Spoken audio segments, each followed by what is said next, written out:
Assalamualaikum warahmatullahi wabarakatuh. Kembali lagi kawan di Legenda Catur Dunia. Masih dari Global Chess League Match D9.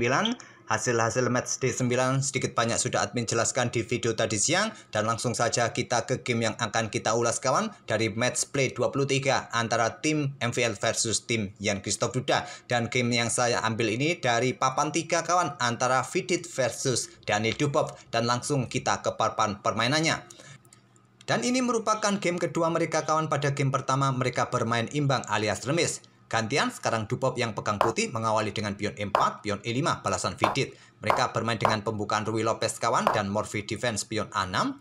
Gajah mundur ke A4, kuda F6. Setelah rokade biasanya hitam memilih jalur utama gajah E7 atau pion B5, dua pilihan utama. Atau kalian memilih permainan terbuka dengan kuda ambil pion E4 atau Neo Archangels counter attack gajah C5 kawan. Neo Archangels counter attack dipilih oleh Vidit.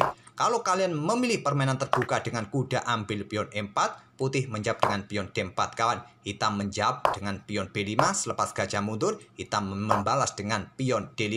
Perkuat posisi kuda, putih bisa melanjutkan dengan pion D pukul pion E5. Hitam melanjutkan dengan gajah E6 dan pion C3 bisa dilanjutkan oleh putih.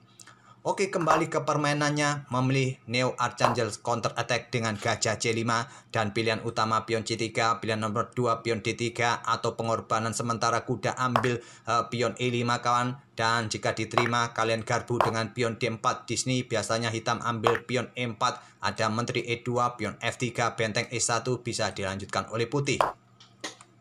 Memilih jalur utama pion C3 menawarkan pion E4-nya kawan, tidak diambil oleh Vidit, bermain dengan pion B5. Kalau kalian ambil seperti tadi, pion D4 balasan putih kawan.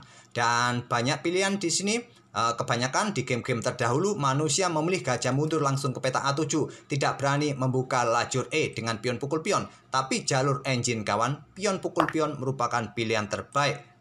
Tapi di sini kita tidak temui permainan terbuka kuda ambil pion E4 memilih dengan pion B5 pilihan utamanya. Gajah C2 pertahankan pion di sini, ada serangan dengan pion D5 ditolak, diserang lagi dengan pion D4 dan dalam situasi seperti ini kira-kira kalian memilih langkah apa? Pilihan terbaik dengan pion D pukul pion E4 kawan. Kalau dengan pion E pukul pion D4, putih punya kesempatan dorong pion kawan dan membuka kembali akses gajah terangnya, mendapatkan ruang dengan pion ini kurang bagus. Pilihan terbaik dengan pion D pukul pion E4 lanjut Vidit, dan di sini Dubov tidak memindahkan kudanya atau langsung ambil gajah, memilih pengembangan kuda B ke D2 yang merupakan salah satu langkah brilian kawan di sini.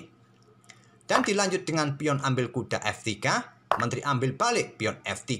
Tak perlu khawatir, dua perwira hitam ini masih dalam ancaman. Gajah diancam oleh pion, menteri ancam kuda C6. Vidit melanjutkan gajah dipertahankan mundur ke E7. Menteri ambil kuda C6 skak. Blokade oleh gajah, buka akses juga menteri menjaga benteng Disney. Dan menteri mundur kembali ke F3 lanjut Dubov. Dan sekarang baru pion E pukul pion D4 lanjut Vidit. Dan Dubov tidak melanjutkan langsung ambil balik. Aktifkan kuda ke pusat menantang pertukaran kuda. Juga buka akses bagi gajah gelapnya segera berkembang. Menawarkan pion di peta C3 kawan. Ditolak oleh Vidit, memilih mengamankan raja rokade. Dan gajah keluar ke peta G5 sekarang. Tetap menawarkan pion yang ada di peta C3 ini kawan. Di sini ada beberapa pilihan bagi hitam. Apakah benteng E8 ataupun juga kuda bergerak ke pusat ke D5 untuk membuka tantangan pertukaran gajah gelap ataupun bermain dengan pion C5 kawan. Kalau sekarang kalian melanjutkan pion pukul pion untuk mendapatkan materi, balasan putih adalah menteri D3. Bersama gajah satu diagonal, kuda pukul kuda siap dilanjutkan oleh putih dan discover nanti ancam pion H7 skak emat kawan. Itulah yang bisa terjadi.